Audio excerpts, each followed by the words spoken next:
folks. How are you doing today? I hope all is well. I'm Lauren Riddick, and I'm here with my great friend, Joe Huff, and we're going to have a great time today. Of course, we're Homes and Loans Podcast, making a positive difference through collaboration. And Joe, I've been looking forward to today, buddy. We've got a very similar path, but different, and we've known each other, I guess, I reckon, close to 4 decades. A few years, yeah. No, we go back a ways. But Joe runs our Park and Rec division for our entire community. And Joe, how long have you been doing that, bud? I've been in Parks and Recreation a little over 41 years, and I've served as a director for a little over 24. That's awesome, so man. It's been a great. Well, listen, been a great time. Thank you. Yep. I mean that with all my heart. And of course, you know, we've had an ongoing relationship, and you know, our 20-year run of our free Stars of Morrow basketball camp. I remember being gracious enough to let us use Everett Gym, getting those pool passes for the kids on Sunday. That was always a highlight. And man, all the things you've done over, man, I just sitting there start rattling them off. You know, I remember coaching youth basketball there many years, and being a part. Coach Ballman would come in the mornings and do the learning for the kids, and just so many things that you've done. And I even got to play some rec basketball and getting called in on the office of, now, Lauren, if you're beating people by 40, we're going to have to move you up to that.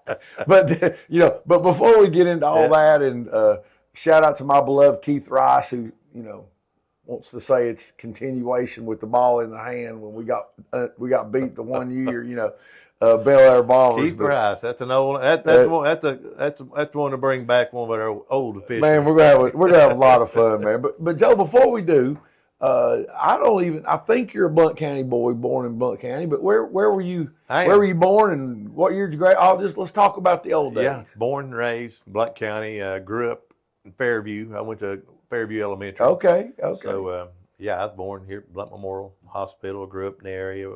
Went to Fairview through 8th grade, then moved over to Maryville Junior High. Now that was an adjustment. That was. You know, at that period of time, there wasn't William Blount and Heritage. It was either Maryville, Alcoa, Everett. Then you had some other county schools, and it's kind of like a lot of people in the Fairview community went to Maryville. It was a little bit probably. Well, you must have some great genes then, because that puts you graduating in the mid 70s or late 70s. 77. I graduated Maryville High School in 77. Okay. So I remember the old gym. Joe won't remember this, but Josiah. But I remember the old gym, Maryville High School. Yeah. Because my dad was coach at Porter. Yeah. And I just remember it seemed like the ceiling was this high. And, we had PE in there in the old gym. You know, a lot of times that's where the little workout area and stuff. So we spent a little bit. Now, did you have some culture? But I want to go on back even earlier than that. But did you have some culture shock when you went from Fairview? 8th grade to. It really wasn't bad, because probably 3 or 4 of my best friends at Fairview, we all went there. Okay. I mean, it's a pretty good. It wasn't a bad transition. You know, if you look back in those days, a lot of people in Fairview went to Maryville because it was the closest school. You know, some of them older football teams. I mean, man, they had 7 or 8 or 9 guys from Fairview starting on the football team. So, that was the secret sauce. Yeah, Fairview was a big part of Maryville athletics back in those days, just because it was the closest school to the community. Well, we were both born in Blount Memorial Hospital. Yeah. Doesn't look that same way now. The old brown building stuff. Yeah. So obviously us Blount County boys, I mean, you probably had at least some dealings with throwing a bale of hay or something every now and then. I did. Of course, I grew up working. My grandfather owned a business in town called Craig Tedford Manufacturing. Okay. His name was Craig Tedford. And a little history on that. It originally used to be, where the old Loveday Hardware was, which is the Condry building now. Yes. He was in the basement of that, and then he moved out on 321 across the street from where Little River Outfitters is. But he built freezers. They were called Craigidaires. Really? And everybody in Blount County back in those days had a Craigidaire, because that's before there wasn't many places you could go buy a Frigidaire or somebody's freezer. So he was so smart. He built his own. He built, and everybody, and then as the big companies kind of got in and hurt him a little bit in that market, he transformed over the building Craigidaires, and these things that you put bags of ice in. And, what an amazing guy. Yeah, he's Craig Tedford, called Craigidaire. It went on for years. We hauled those things all over to North Carolina, South. A lot of people bought them. So I worked there. it's kind of a luxury a little bit. I mean, I'd be off 2 weeks, and for Christmas I'd go work out there. Or every summer I'd go work out there until I got into college and wanted to do something else besides that. But so that was great. They knew that you were a grandson, and yeah. And my dad worked out there, and my brother, they kind of helped run it. But so you guys were running it, right? Yeah, I knew I didn't want to do it for a living, so I kind of moved on. And when I was in college, early in college, I started working at Springbrook Rec Center for Phil Aikens. Popeye. Okay. Now, where'd you go to school? UT. Okay. Graduated from Tennessee in '83 with a degree in marketing. Okay. Well, we share that. I had no idea I was going to be in recreation. I enjoyed the finance world, the marketing world, the business world. I thought I'm going to be a big businessman, Well, you needed all that to do what you've done, man. Marketing we're all about it. I mean, that's all Parks and Recreation. Yeah, man. Is. Done a world-class job. So and then just the opportunities happened, got on, worked there, and been there ever since. Let's do this because I want to definitely pick up right there. But let's talk about Pep. Did you call him Pep-Al or Granddad? Pop. Which one? My grandfather? Yeah. Yeah, well, I called him Pop. So what words of wisdom or what's something, obviously he was very, had a great impact on you. So what did you, when you think of him, what do you call on? What comes to mind, a good story? He's a man of very few words. He didn't say, he kind of walked, you could tell you knew what was up. He didn't have to say. He said it best when he said nothing at all. It's kind of the old thing. Right. But his work ethic, I mean, and him and my dad both, grew up with a great work ethic where how important that was to everything. And that's the main thing I got from him. When we worked out there, it was just everybody involved in the organization had a great work ethic. Can't say it, can I? Work ethic. I'm telling you, I get tongue like that too. And this is probably in a warehouse with no air conditioning. Yeah, we're in a little manufacturing area. We're working the sheet metal and that kind of thing. Yeah, it wasn't. Oh, so you guys are literally from raw materials. Yeah. Oh, yeah. Creating what we would call a refrigerator or freezer. Yeah. I mean, we'd build the shell, and my dad would do the electrical on it and install the motors and that kind of thing. But yeah, we'd build it from scratch. That's awesome. Build a freezer from scratch. It was a neat experience. So. Well, he's a man of few words. Was there any words that come to your mind? Any sayings or any stuff that he was? And I worked. It was funny. I worked with him there, and he was a big guy in the garden. I always had to build a big garden, so I always helped him plant garden and that kind of thing too. So, and mowed his yard, took care of everything. But there again, he never once really complained about. I never heard him really complain about too much. He just, if something would happen that seemed, you get mad about, he'd laugh. He just laughed. He'd laugh and walk away. He handled things. He handled situations with the best grace. That's gold right there. Very involved in the church. He was one of the original guys who signed a note on the original Fairview Methodist Church back in the day. Him and a couple others, they were the backbone of getting that church, Fairview Methodist Church, started back in the day. So he was a great example. Man, that's awesome. And then later on, my dad too kind of had that same work ethic. So that's kind of what they taught me more. That's awesome, man. So you were UT. Yep. And Phil, I guess that Phil played for my dad. Shout out to Coach Riddick. Yeah. At Townsend. He always talks about the greatest Townsend team when they were supposed to get beat by 40 something by the Falcons, big friends Falcons, and they won. So I heard about that. But yeah, so Phil was your mentor, I guess, originally. He called you. Oh yeah. Well, a friend of mine, Steve Bledsoe, who got me on out there. Me and Steve were friends all through high school, and he worked out there for Phil at the rec center. I think there's about 4 or 5, the Whaley boys were out there, Jim and Russ and Butch Dunlap. There's a few of them that worked out there, Al Court boys. Somehow they let a Maryville boy in there, and I started working at the rec center. And I kind of, when I come home from school, I commuted at UT.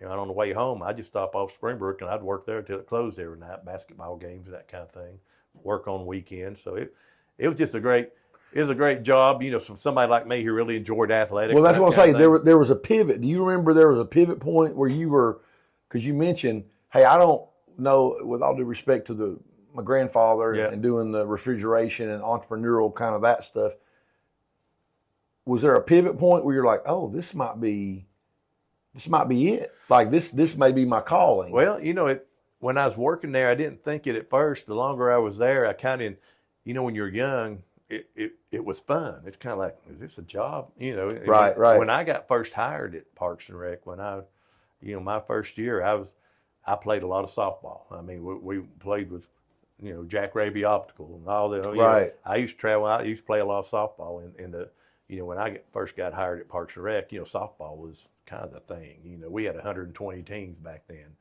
And that was one of your main responsibilities. I thought, man, I'm going to get paid to run our softball league. I love this. Right. Right.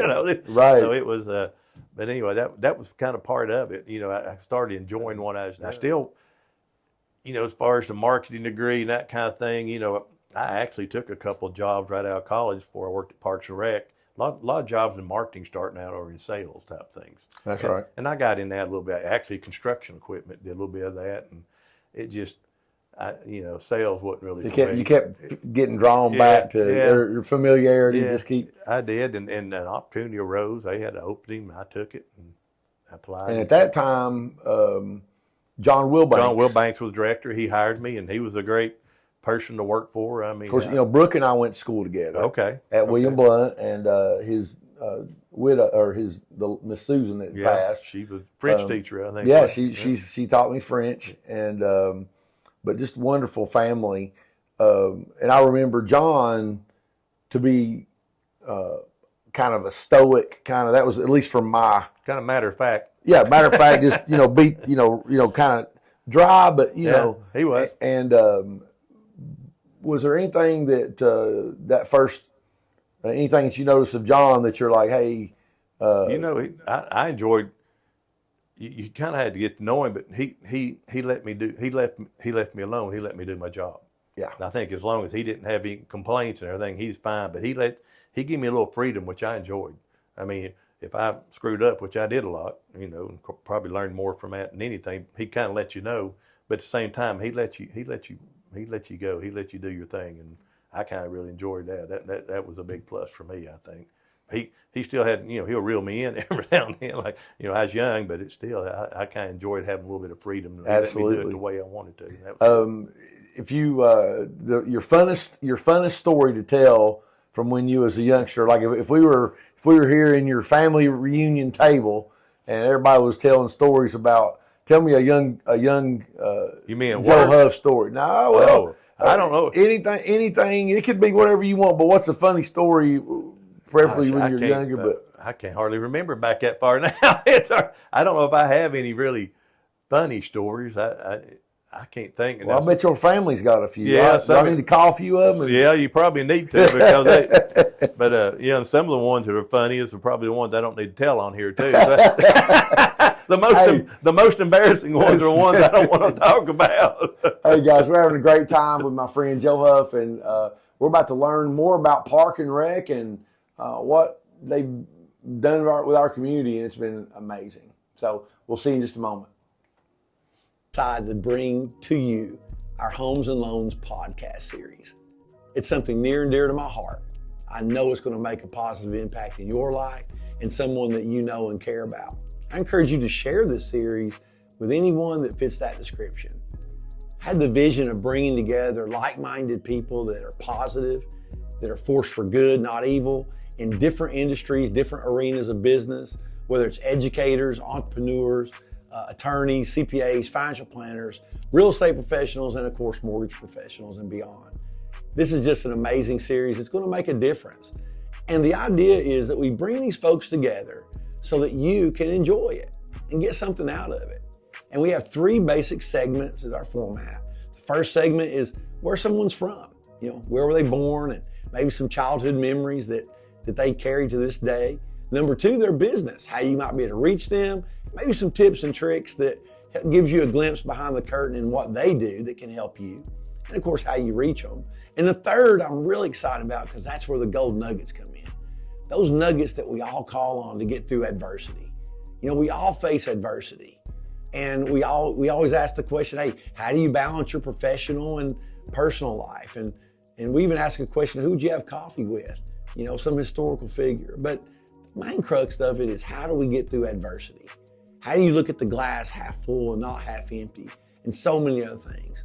So we encourage you to share this. You can go to Homes&LoansPodcast.com. That's A-N-D spelled out, Homes&LoansPodcast.com. And you can see the whole series. Man, we hope you enjoy it. Share this with someone you care about. It's going to be. All right, we are back with my friend Joe Huff, the director of Parks and Rec here in the Blount County. And Joe, I'll tell you what, we need to run down memory lane for just a minute. Now that I've got you where I want you, all right, and you're on film. So I don't know if you remember this or not, but folks, we had full disclaimer. My dad was a wonderful basketball player, probably one of the greatest ever to come out of here. Alcoa won their first 59 state championship in Alcoa, or at state tournament. He was an MVP player and ended up going to ETSU, and even Dad even played on the same court with Wilt Chamberlain a couple of times. So awesome dad, and I always heard, are you going to be as good as your daddy? And the answer was no, I never was as good as my dad. So I never learned how to just play for fun. It was just dive on the floor, concrete or otherwise, It meant a lot to me, folks. And in fact, when somebody sees me, Joe, I played ball with you. I'm sorry. I was probably an a-hole, But we had a team called the Bel Air Bombers, and man, we were tough. Guy Porter, Kelvin Richardson, Terry Whitted, me, Marshall Asbury, Curtis Tate, Big Dwight Porter. We were tough. Russell Malik, I may be leaving. David McCollum, I may be leaving off a few, but we were tough. And in fact, we had about a 3-year run where we didn't get beat within 20 points, And we were playing Mike White's team, and his brother-in-law was from Farragut. Well, I've learned to deal with you Farragut Admirals just a little bit, but used to be when I would just hear that name, I would start frothing at the mouth, that Webb Farragut kind of stuff. Right. No offense, I'm just keeping it real.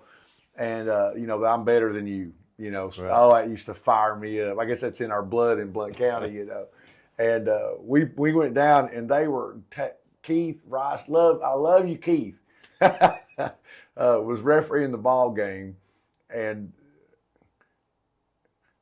it was a little one-sided. But I just, that's okay. We go. Well, we go down. We're up by 1, and we're in that little Springbrook gym. Yeah.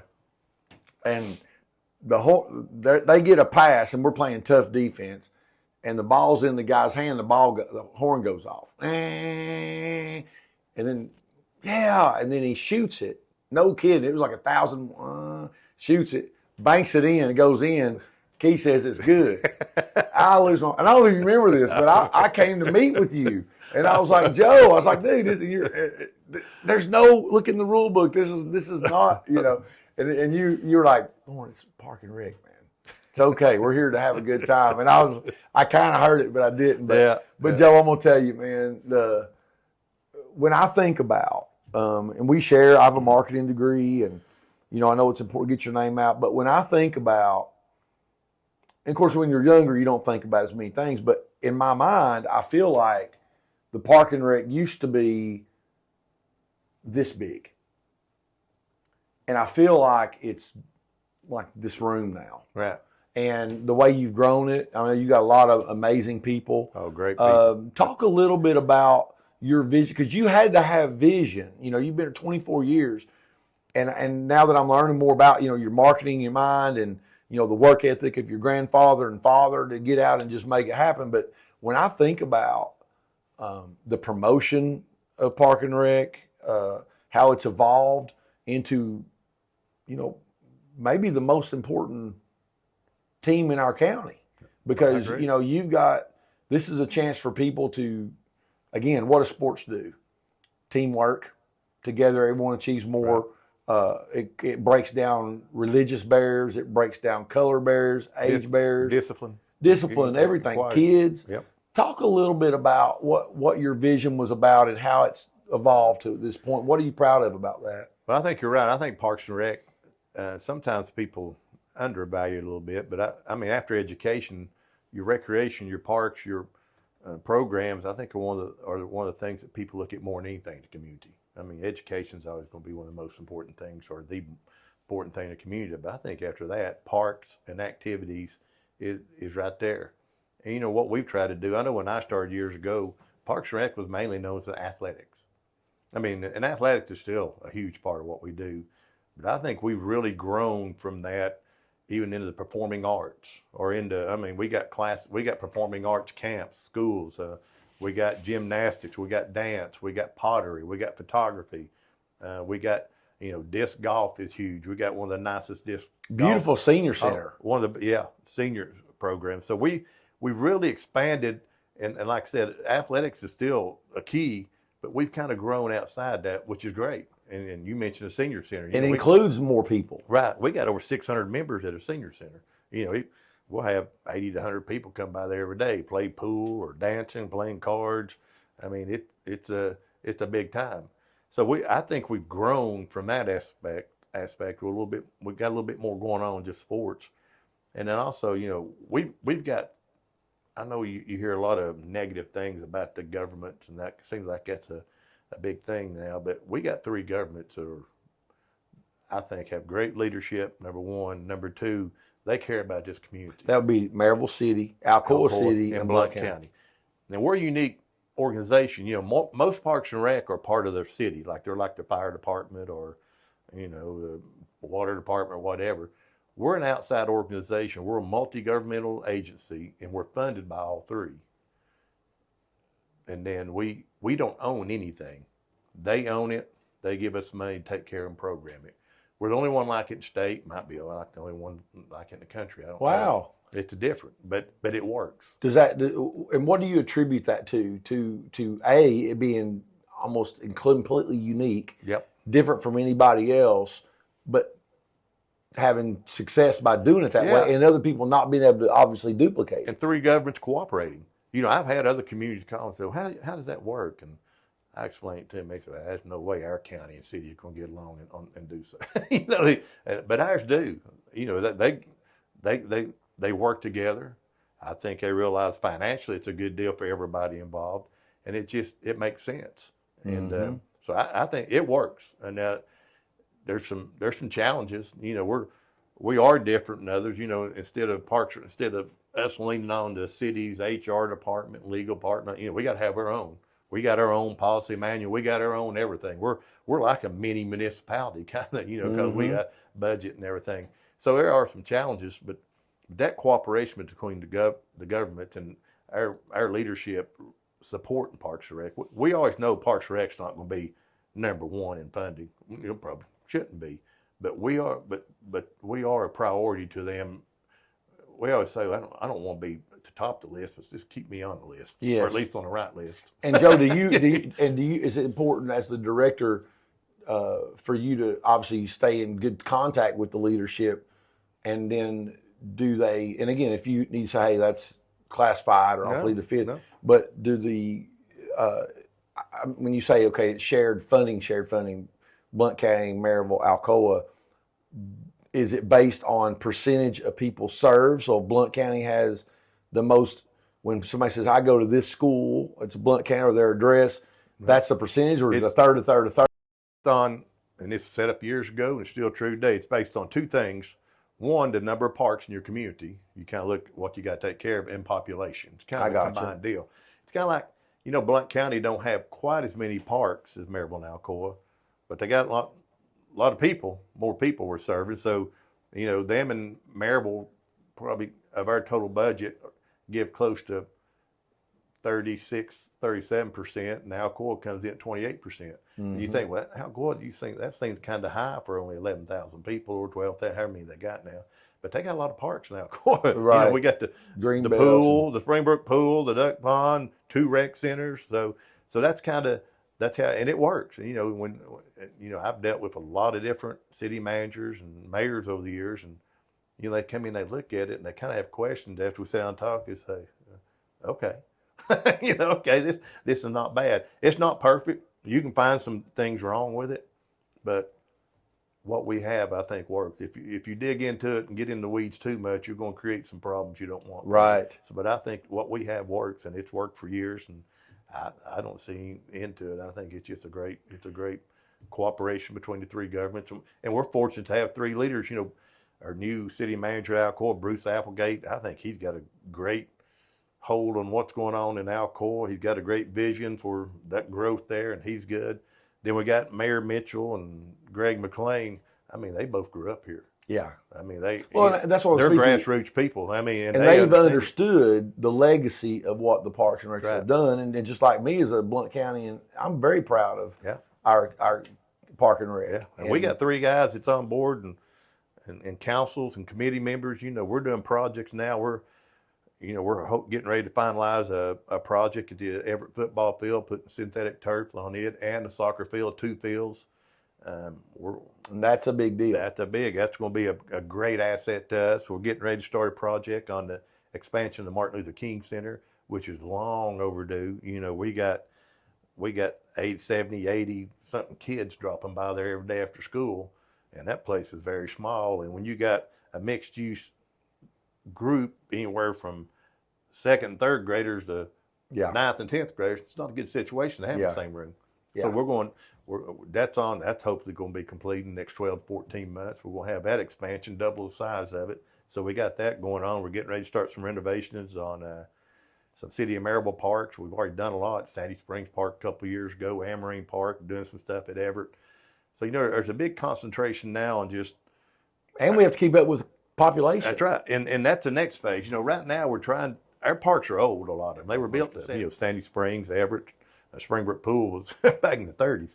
John Sevier area, you know, a lot of these places are pretty old, and the cities and the county the last few years their priority has been to kind of upgrade these facilities before we get new ones. Mm-hmm. We do need some new ones, but you hate to build something new and then the others are falling apart. That's right. So they're doing a great job. We're in the process of doing that, and I think the next phase here in the next 3 to 7, 8 years. I mean, we're going to need some new parks, and I think there's some plans.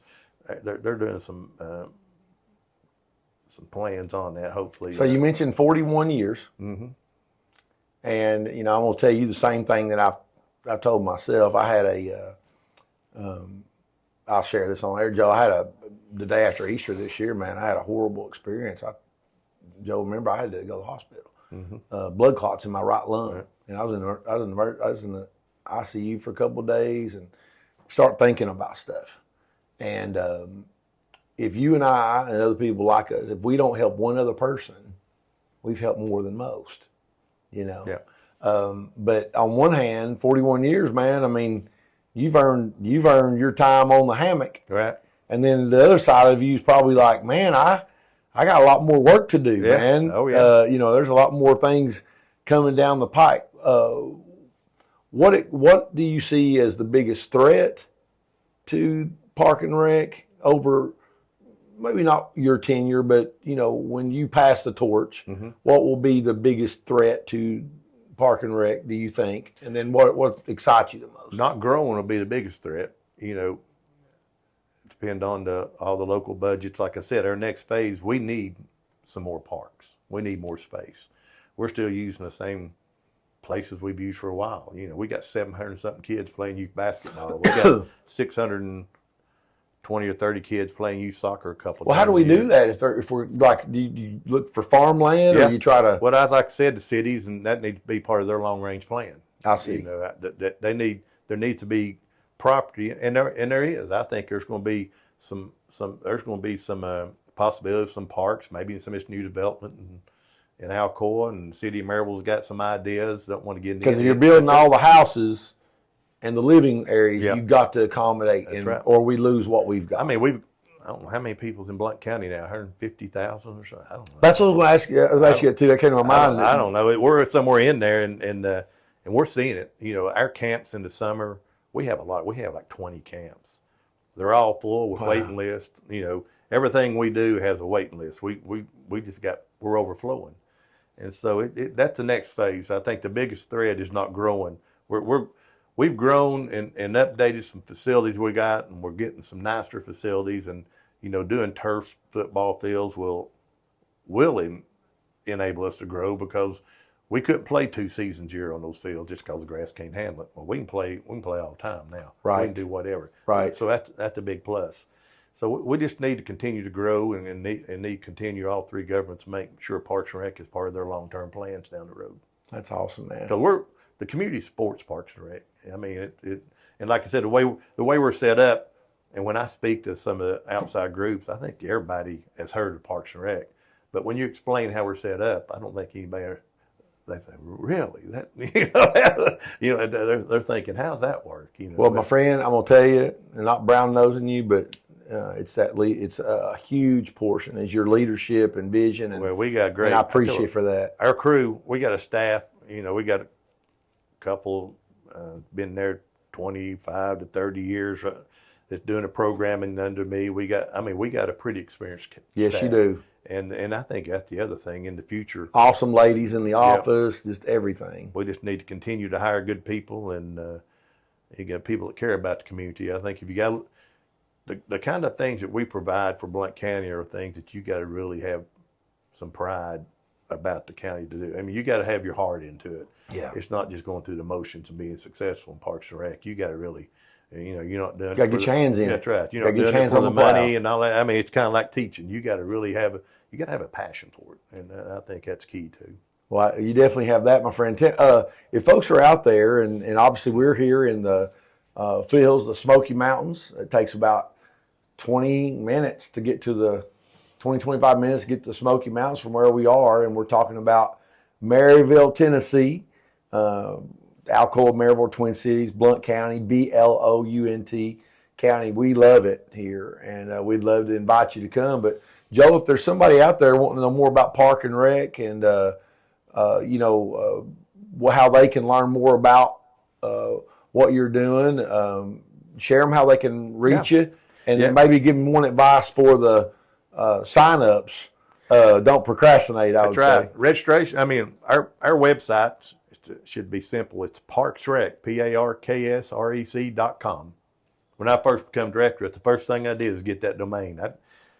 That's awesome. And that's a key. And it, so anybody in the nation would love that. That's right. And then the TV show come out, Parks Rec. Now, yes. It come. But anyway, parksrec.com, it has a list of all of our programs. It's got a list of all of our facilities, what it offers, pavilions we rent out, rec centers we rent out, programs you can register online. You don't have to come by the office. It's all online registration, so it's simple, but that has it all on there.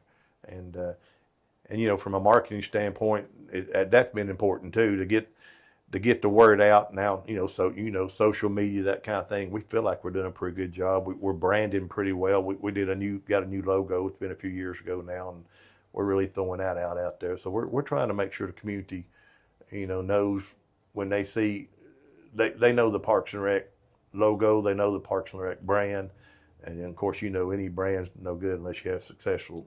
That's right. Programs, and we hope we're doing a good job with that. So parksrec.com. Parksrec. And I know we've had that same number forever, 865-984. 983-9244. 983-9244. I knew there were some fours in there. Yeah. Guys, here with my great friend Joe Huff, and we're going to get back in the last segment's my favorite, or one of my favorites, where we're going to talk about just some words of wisdom and how do we get through adversity and great mindset. And now we're in for a treat.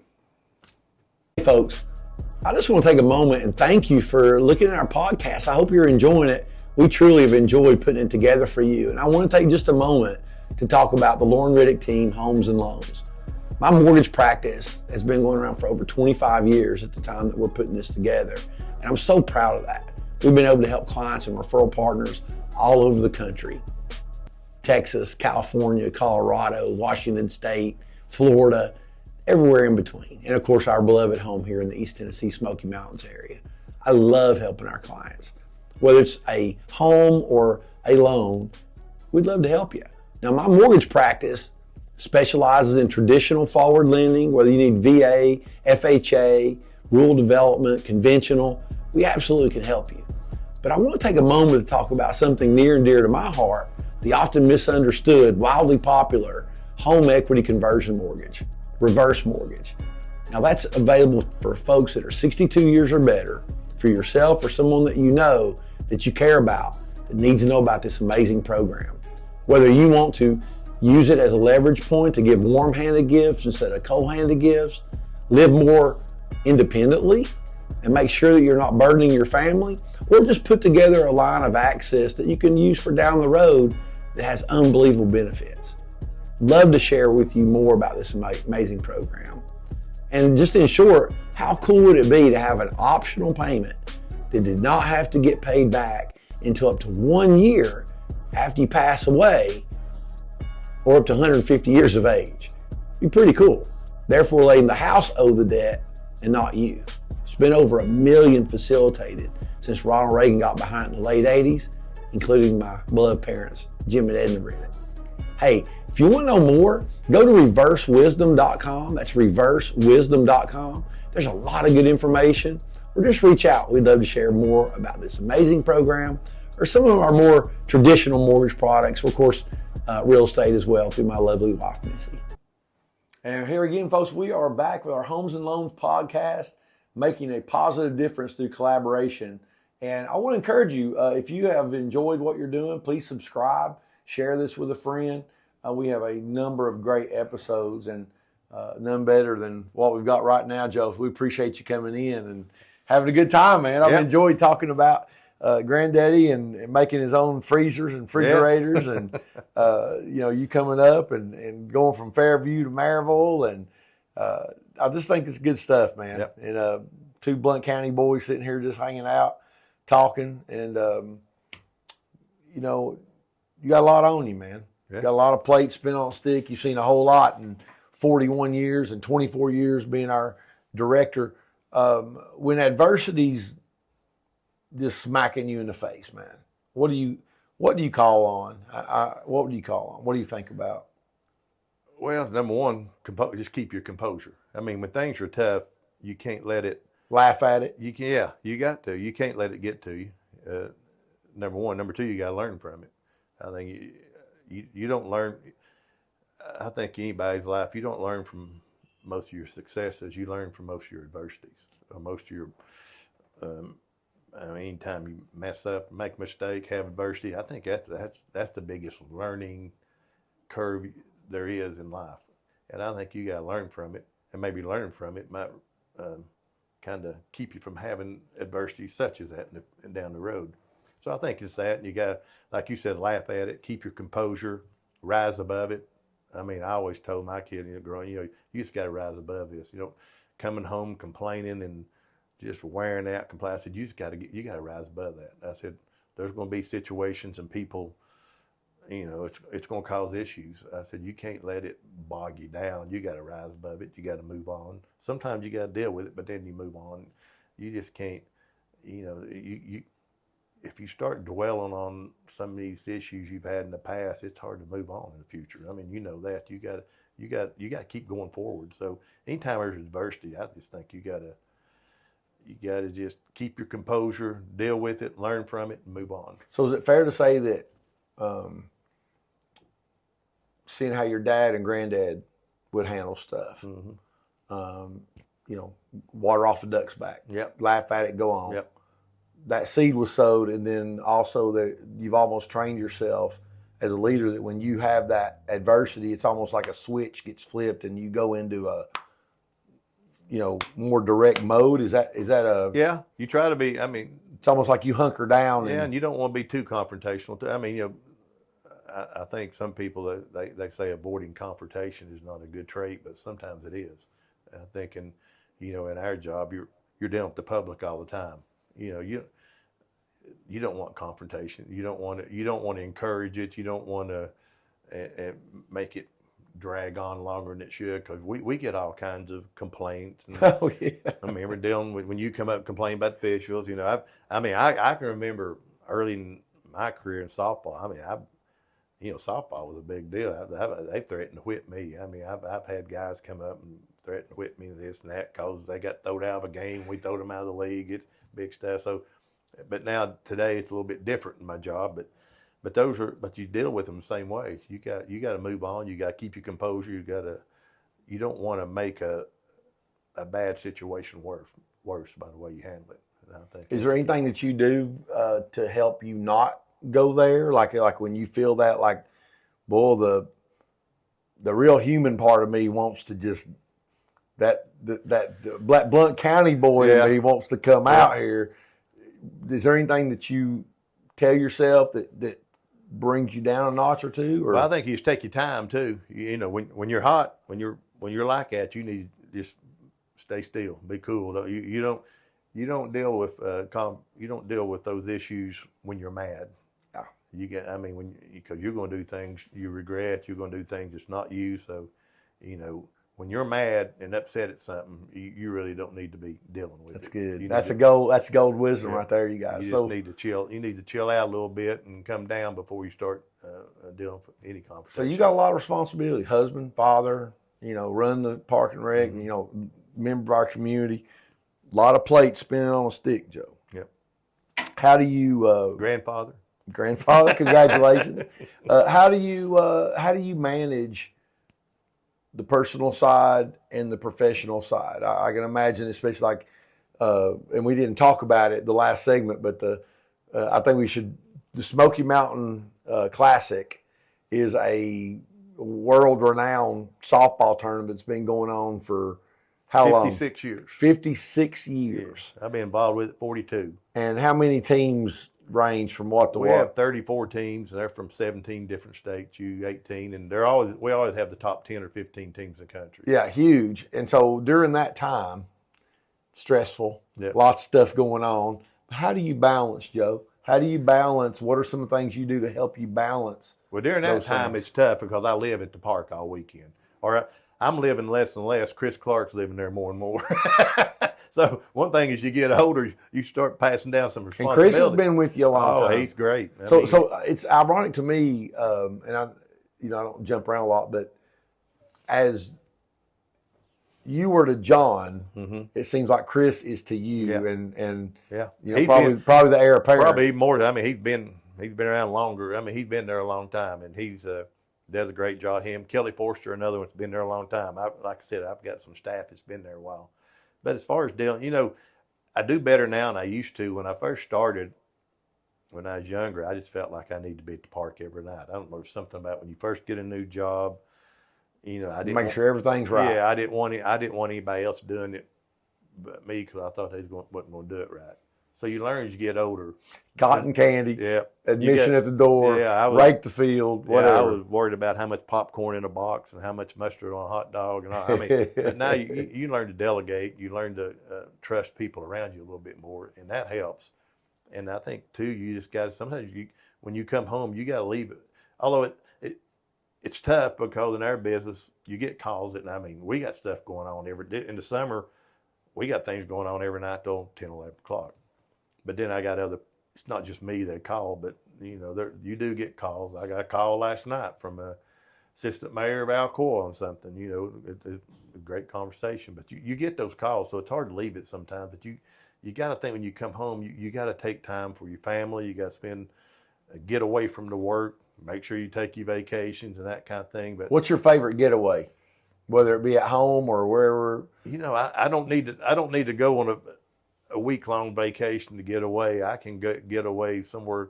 If I want to get out of town, a long weekend for me just as important as a 7-day vacation. Yeah. Just to get away to Asheville or someplace I can get to real quick. Yeah. And just get away. But or if we just going out and eat somewhere, go up to towns and just kind of chill out. I don't know. You got a lot of areas around here. Yeah, we do. I used to go to Abrams Creek, Joe, and I remember I'd always go up over the hill, stay there, camp a few days, but go over the hill and then you're out of cell service.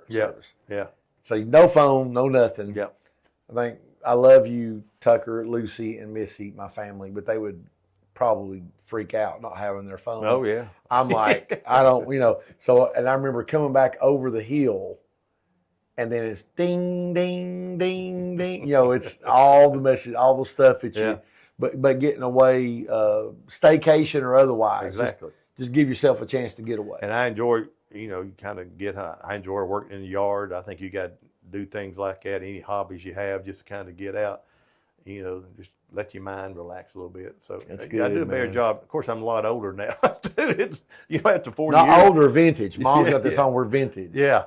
So I'm not as young. I couldn't stay at the park like I used to. Hello, I'd be wore out. I wouldn't be able to get up and go to work next day. But that's kind of my way. I can relax. I don't have to do anything fancy to chill out for a little bit. I'm pretty easy going on that. That's good, man. Well, the thing I want to ask you, if there's anything I want to ask you if there's anything I haven't asked you, Joe, that I should, or anything that you'd like the folks out there, words of wisdom, anything that you want to share that, because as I said, this podcast has been a vision of mine and something that I know has been a positive force, and it'll outlive us. It's forever. Yeah. Anything that you want to share before I ask you who you want to have breakfast with? No, I think, I hope people understand how important Parks and Recreation and these programs are to the community. And whether you're here or across the country. Exactly. And the one thing I do miss in my current job, when I first started, I was doing the youth leagues, I was getting the coaches, and I knew everybody in Blount County because anybody's kids that come through, I was getting 40 coaches a year, and those personal relationships are very important.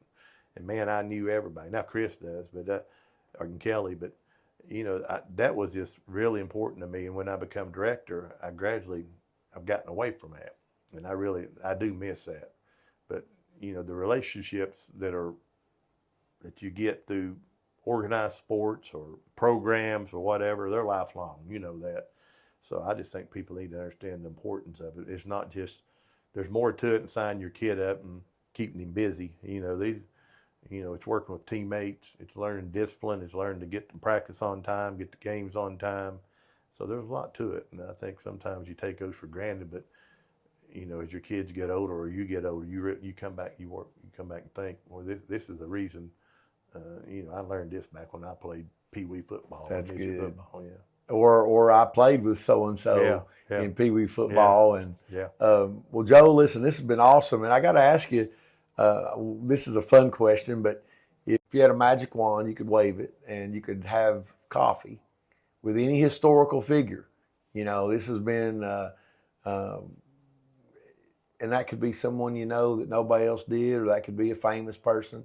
But who would that be, and what would you talk about? I've always been intrigued by military leaders. I mean, it seems like leadership, they're the ultimate. That those guys. If you ever want to go to a class on leadership, go somebody that's been in the military. And because I thought my first response would be some, sports figure. I'm an old Yankee fan, Mickey Mantle.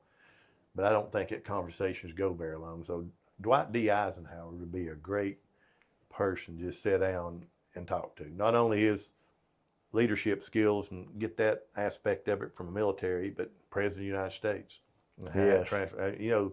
I just think it how he was able to transition from that to, and how does that leadership differ? And what was going on when he was president? I mean, the decisions he had to make. So those guys, I just love to sit down and I think just have a conversation. It'd probably be a long coffee. And he was he in the 50s or 60s? Late 50s. Yeah, late 50s. So I just love any president. It'd be great to sit down and talk to. John F. Kennedy. Man, if you could. If you, I've read a book on some of his, these guys, I don't know, some of those guys then more than now, the skills you had to get to where you were, I thought were pretty impressive. They just didn't pop up out of nowhere all of a sudden. These guys, they were legendary figures, a lot of them, before they got to where they were. So. Well, Joe Huff, you've been an excellent president for us with our Park and Rec, man. I hope that. I hope you do it forever with us, man. Yeah. You've earned it, but also you've earned a chance to get in that hammock. So. I got a few more years, so we'll see how it goes. Well, man, we appreciate you. And again, parksrec.com. Man, did you celebrate when you got that one or what? I couldn't believe it. Of course, that's back when I got that in 2000. It's good vision there. Yeah, it just kind of, and we didn't get it today. Yeah, all our emails were, Joe Huff at parksrec.com, everything parksrec.com. Because every time I tell it to someone, said, man, how did you get that? Or do you want to buy it? You want to sell it? Yeah. I mean, that's one thing. Our title of our organization is the Marable Alcoa Blount County Parks and Recreation. Well, that's too much. So, even our logo, we changed a few years ago. Our branding is we're Parks Rec, not Parks. Our logo has Parks and Rec, just Parks Rec. Because I would have rather it be Alcoa, Yeah. Hey guys, it's been great. Thank y'all so much. And again, go to reversewisdom.com for some more insight about what I do and how I do it. And we just appreciate you joining us today, and encourage you to share this with friends, subscribe, and hit the like button. See you. Thank you. That was